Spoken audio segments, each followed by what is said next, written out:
Good morning, my name is Shirley.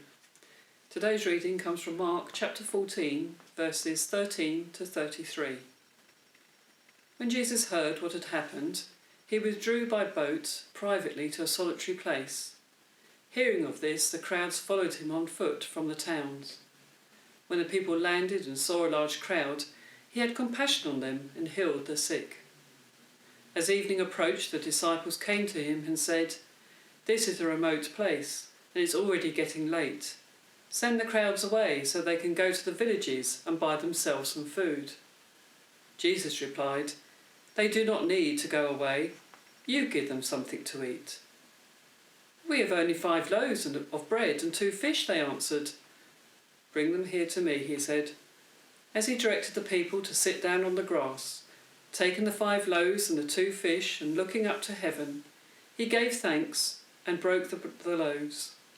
Then he gave them to the disciples, and the disciples gave them to the people. They all ate and were satisfied, and the disciples picked up 12 basketfuls of broken pieces that were left over.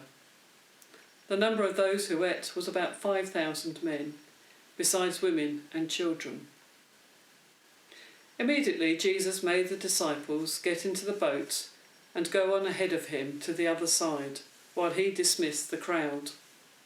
After he had dismissed them, he went up onto the mountainside by himself to pray.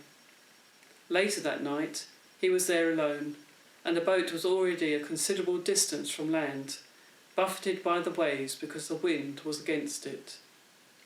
Shortly before dawn, Jesus went out to them, walking on the lake. And when the disciples saw him walking on the lake, they were terrified. "It's a ghost," they said, and cried out in fear.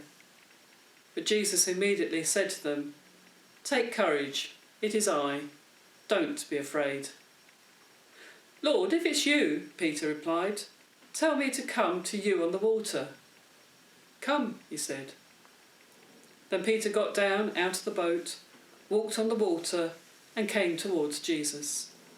But when he saw the wind, he was afraid, and beginning to sink, cried out, "Lord, save me." Immediately Jesus reached out his hand and caught him. "You of little faith," he said, "why do you doubt?" And when they climbed into the boat, the wind died down.